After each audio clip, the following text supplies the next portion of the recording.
Welcome to the Founders Fire podcast. I'm Eric Beck and excited to get into a really important topic today, how to sell your business. Sell it.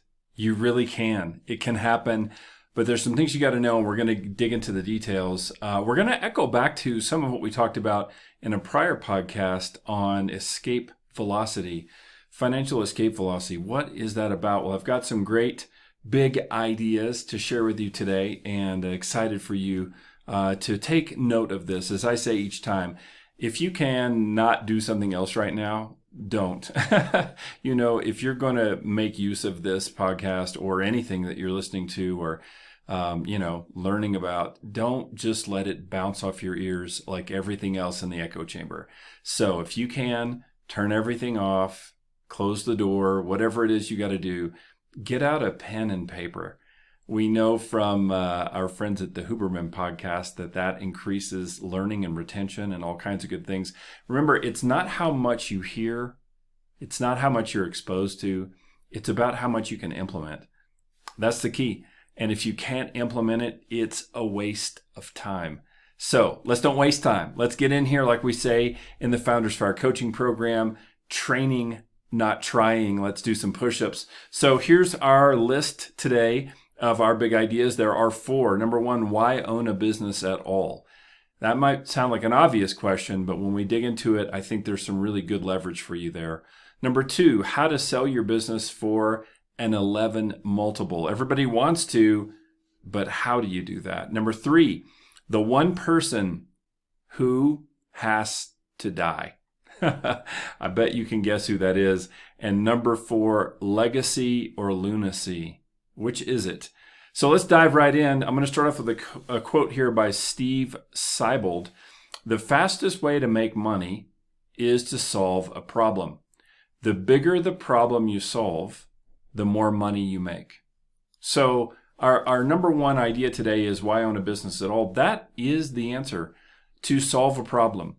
I believe that the highest calling, the highest attribute you could give to the reason for being a business is not ultimately to make money. It's not ultimately even to make profit. I think that the highest purpose of business is to realize your calling. So who are you and what are you supposed to do on this planet? Starting a business is about creating a mechanism that empowers you to do that. Okay, whatever it is that you are here to do in this season of your life, you need a platform from which to do it on. Every rocket ship has to be on a launch pad. Every airplane has to have a runway.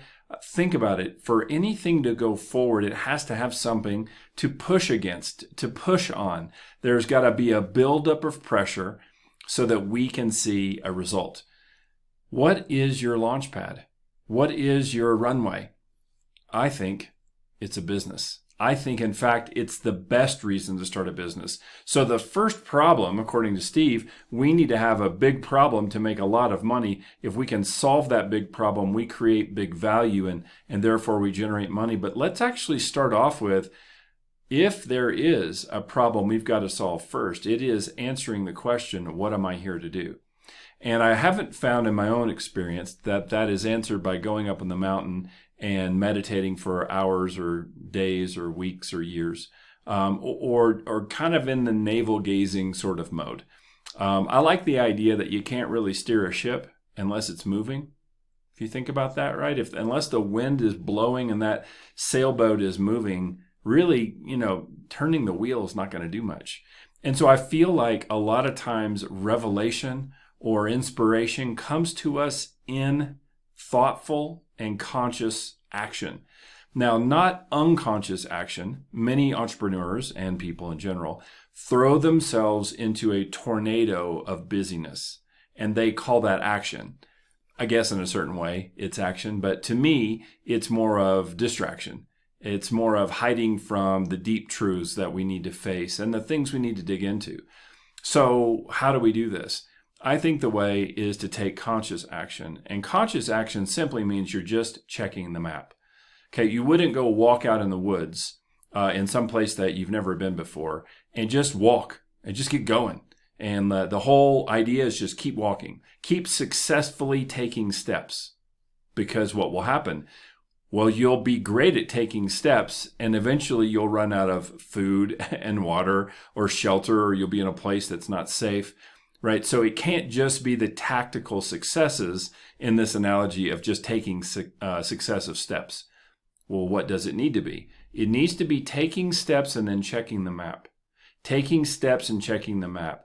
When I was in the Army, they taught us how to do dead reckoning and how to do land navigation and a whole series of things that are quite useful. I think that's a really good analogy. If you are out there in the wilderness of your life and you have no idea what your calling is, no idea what your purpose is, you can come up with a platitude that is a generic kind of motivational, I'm here to make people's lives better, or I'm here to be a great person, or I'm here to, whatever. It's okay. But I think it's not very useful. I think it becomes useful when I get more specific and I get more dialed in. One of my favorite movies, I think I've mentioned before, is The Patriot. And I really especially like in that movie when the dad is teaching the sons how to shoot and he says, aim small, miss small. Now that's a form of map checking. Aim small, miss small, meaning don't take 1,000 steps and then check your map. Take 100 steps. If you can find a sight line to something on top of the highest ridge line in front of you, keep checking your sight line to that particular point. There's lots of ways to navigate, but we can't forget to navigate because we're too busy traveling. And so ultimately, I think the reason to own a business, to start a business, is because you can see that in the process of birthing, growing, and maturing this business, it will help you clarify why you're here. If, on the other hand, you wait to start your business until you have this moment of revelation, I'm just going to say it, you'll be wrong. You'll sit around, you'll write out a bunch of notes, you'll think really hard, and you'll get really clear on some really cool idea. And I'm sorry to say, but that's what good coaches do. We say the truth. You'll be wrong. Because when you get out there and you try to launch that idea that was birthed in an incubator and didn't go through what I would consider to be the kind of normal pregnancy process, right? There was no pressure and tension and then effort and then finally birth. You just got an idea because you were sitting around and it came to you and you got excited about it and you go out and you try to launch a business. That's not how we want to do it. How you want to do it is you want to move forward with direction, with the primary goal to be a better understanding of where you are, the problem you're solving, and the value you're creating. Now that is your original map. When you start a business with that in mind, you're going to solve problems, but you're solving the number one problem, the most important problem, which is clarity about what you truly want and where you're truly supposed to go. Now, can I find out my calling in my business, which is doing drywall? Yes, you can. Is my calling to do drywall? Not necessarily. Well, that sounds ridiculous, Eric. I mean, how does this work? Well, to me, the reality is in the process of figuring out how to do drywall or HVAC or whatever, dry cleaners or a car wash business, figuring out the people that you're serving, how you serve them best, how they think, how to create an amazing experience for them that turns them from prospects to purchasers to promoters. Okay. It's not just get a customer. It is transform the relationship. As you attempt to do that, and I recommend highly the book where I learned that from, which is Expert Ownership. When you do that, you will start to see something in a way you've never seen it before. And that will give you eyes to see your own trajectory. Think of it like a baseball or an airplane taking off, a trajectory, an arc through the air, and you'll start to see where it's going. Now, is it always going to stay in HVAC? Probably not. Well, then what do I do?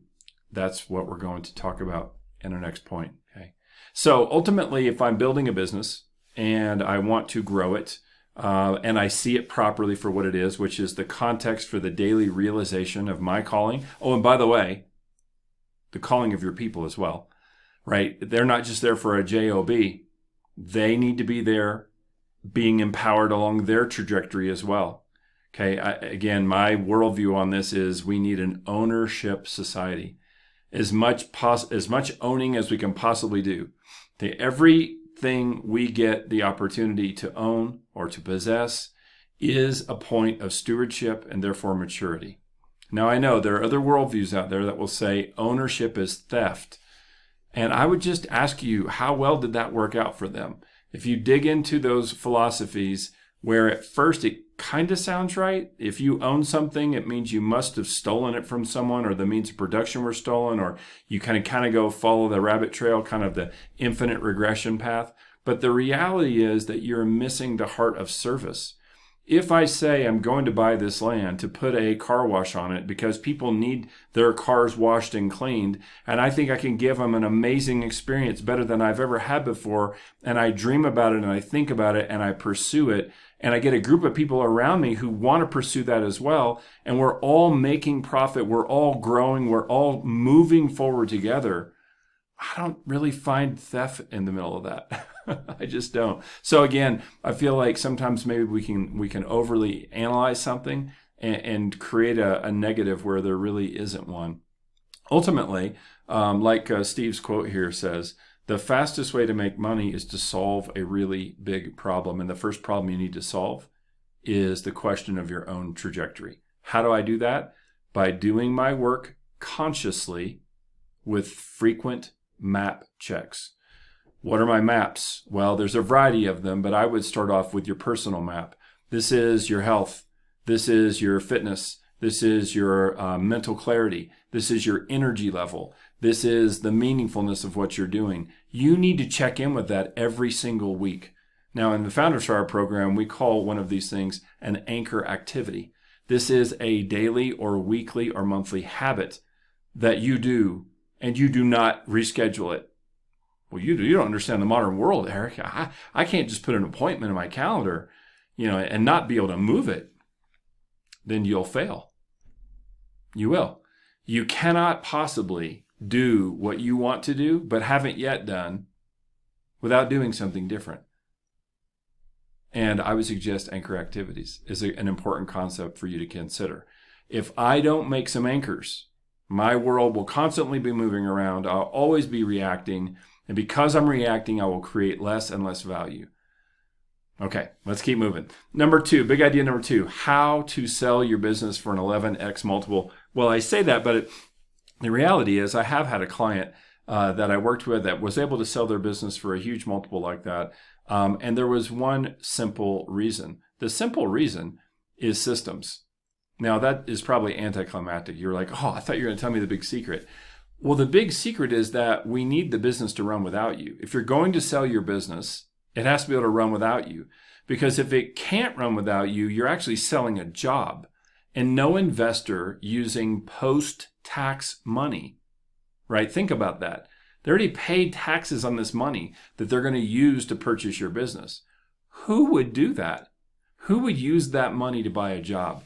No one in the right mind. So what are we going to do if we think an investor or someone like that is going to actually be interested in purchasing a business?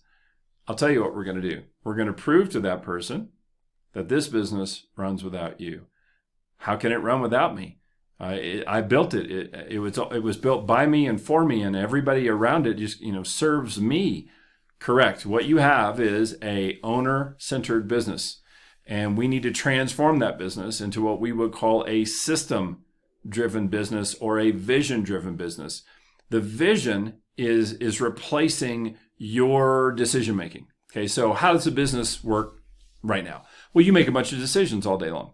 And you're right probably 99% of the time because you know all the things.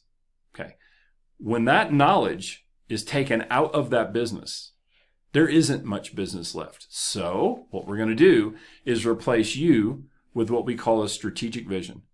A strategic vision is a perfect customer journey story. Think of that perfect, ideal customer and tell me the story. How do they hear about you? What happens next when they call, when they go to the website, when they ask for an estimate, when your person comes out? I want you to tell me the whole story, and not in bullet points, but a compelling short story that could get made into some little Netflix 10-minute movie. And at the end of it, you'd be like, that's the greatest business ever.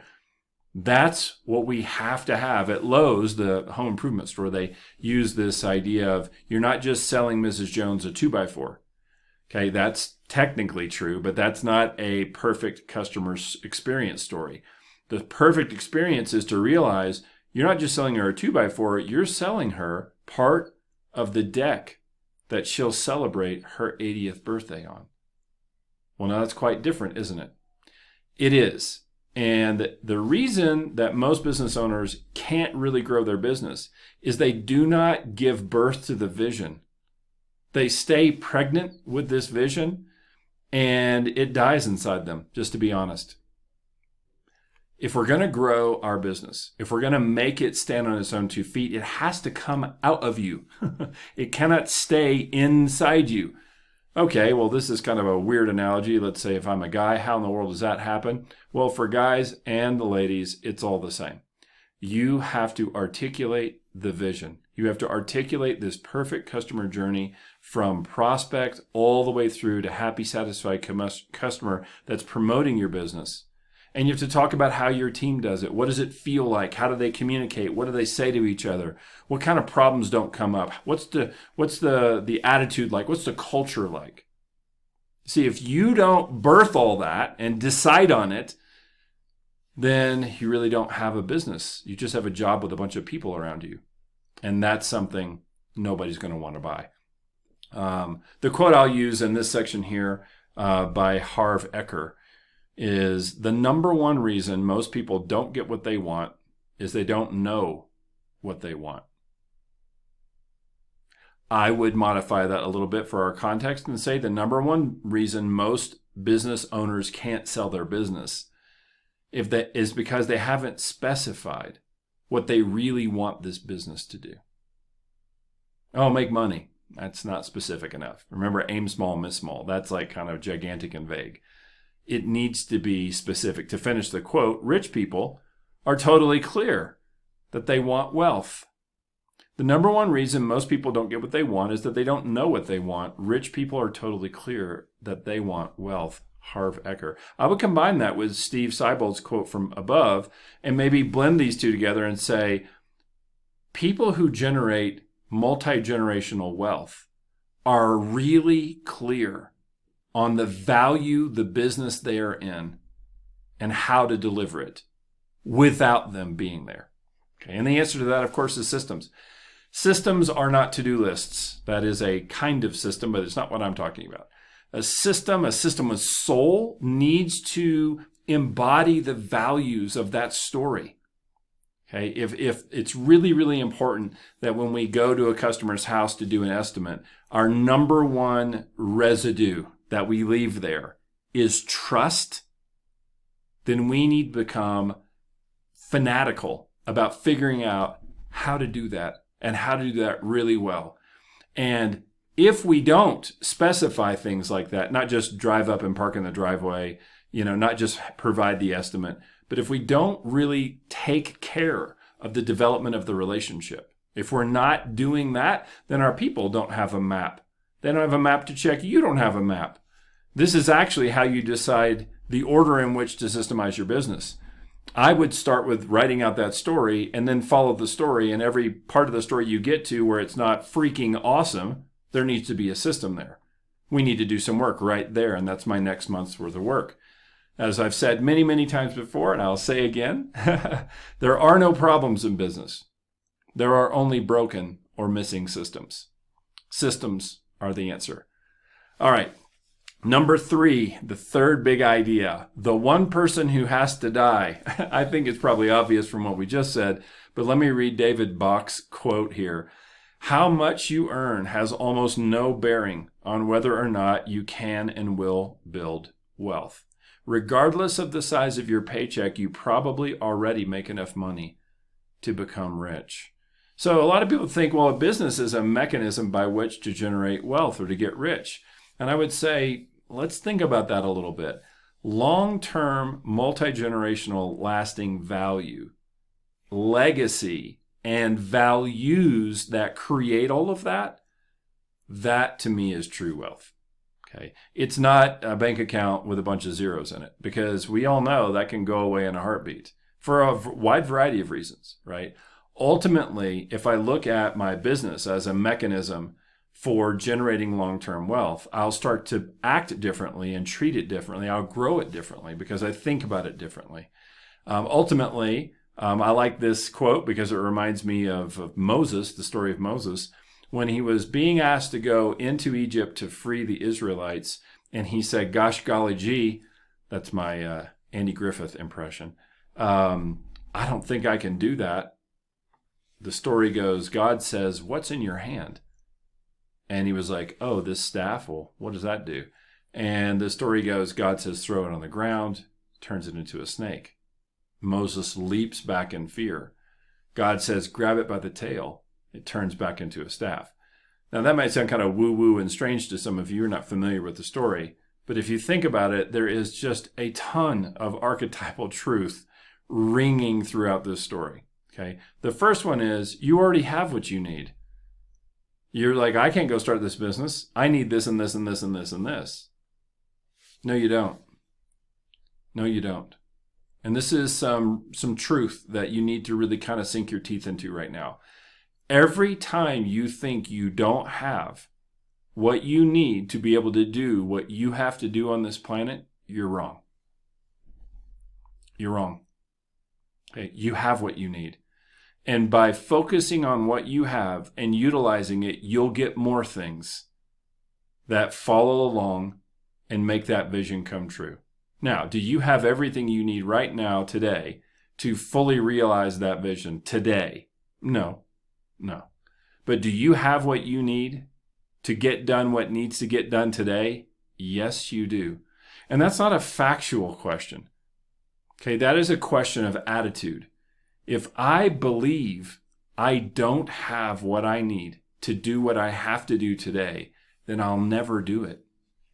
And that becomes a self-fulfilling prophecy. Ultimately, we've got to look at the reality is you have what you need. And what you need must be put into systems. It must be scalable so that that value magnifies itself. And ultimately, it must get you fired. I know the big idea was the one person who has to die. Maybe that was too strong. I could have said the one person who needs to get fired. But it's you. It's you. And I don't mean to replace yourself with another leader. That is a wonderful and tragically flawed mistake. You're not going to find another person like you. Why not? Because they already started their own business. You don't want to hire someone who's going to start a new business because they're going to blow your business up. Right? You don't want to find a version of you. You want to replace yourself with 2 to 4 people who make up your management team. Or depending on how big your company is, it might be an executive team. But the net result is if you do the proper systemization, the proper decision grid, which we're not going to get into today, but we do in the Founders Fire coaching program extensively. Head over to foundersfire.com. That's our little ad for today. You got to get those pieces in place so that the way decisions are made, the clarity of those decisions and how they create value, and the vision they map back to is crystal clear. Now we've got what we call progressive authority, the growth in authority over time, so that those 4 roles, you got it, replace you.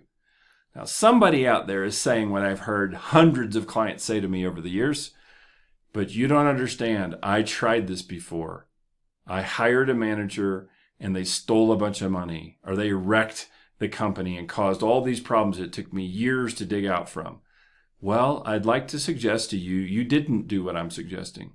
What you did is called abdication. You brought somebody in and you let go of everything.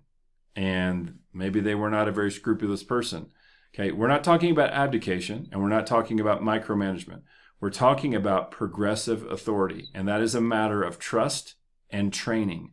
incrementally over time, where you are not overloading one person with a founder's burden, but you are building probably 4 job functions that look like a general manager, area managers for your product lines or your SKUs or your major service areas, a finance person, and somebody who is in charge of sales and marketing. You see, you need 4 people to replace you. So you got to go. Our last big idea, number 4, legacy or lunacy. Which is it? We'll start with a quote from Thomas Corley. Opportunity luck is why the rich are rich. What a cool idea. Opportunity luck. Opportunity luck is a unique type of luck in which the rich create. Opportunity luck is a unique type of luck the rich create as a result of having good daily habits. Oh, what's that sound like? Anchor activities. When you have good daily habits, you magnify the opportunity for luck to occur. Thomas Corley. Isn't this similar to that quote that says, the harder I work, the luckier I get?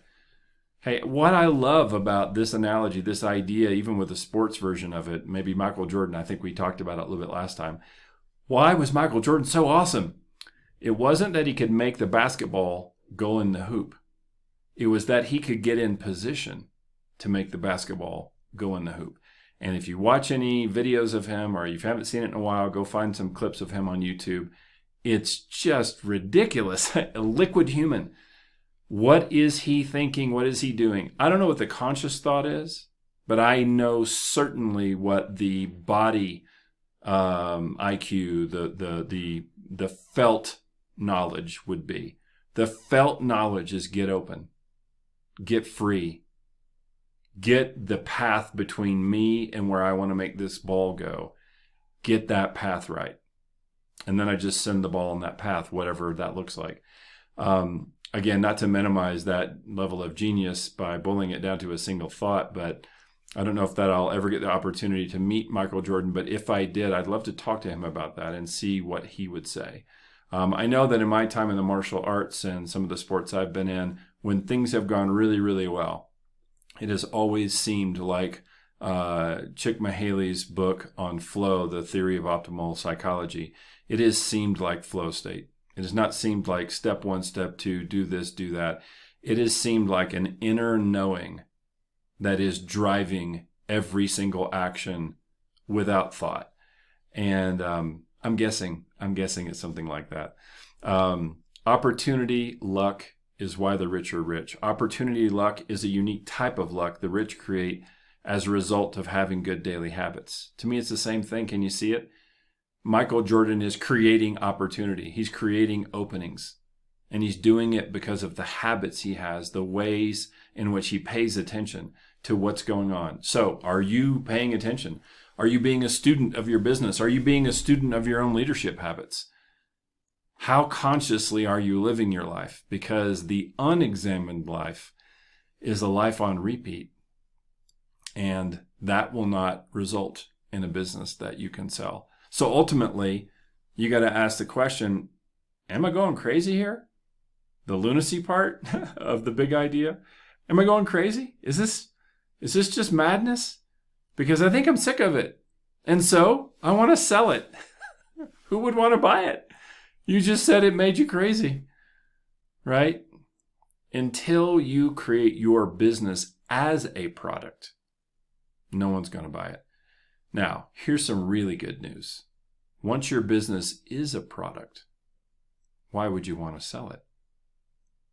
All right, we'll get into some more of these strategies and whatnot in the future podcasts, but I want to get you guys thinking about this. If you're a business owner or you're thinking about getting into business and you're like, hey, one day I think I want to sell it, maybe I want to hand it off to the next generation or whatever it is that you're thinking about in terms of your legacy. Don't let it be lunacy. Don't let it be that you just got out of one job just to get 12 other jobs and your boss is a madman. Quoting Michael Gerber from the E-Myth. Yeah, don't do that. Get on a trajectory. See your business as the tool that helps clarify your calling and your mission. And realize that once you have gotten what you need from your business, it's going to be time to hand it off. It's going to be time to move to the next stage in your development. Maybe that's another business, who knows? But if you think of it like a multi-stage rocket, instead of I've got to sit around and come up with a perfect business idea so that I can do the perfect thing that fits me perfectly, and that's how we're going to start, you'll never start. Patton said, a good plan violently executed today is better than the perfect plan next week.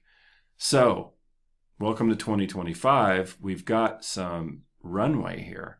Let's get our plane moving down this runway. Let's get motion happening. And in the process of that, discover more about who we are, more about what we have to do, and keep checking the map.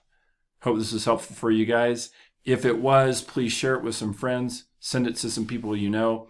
And it means a lot to us if you can rate it and click those 5 stars and give some thumbs up and all the goodness. So hope you guys got a lot out of it, and we'll see you next time.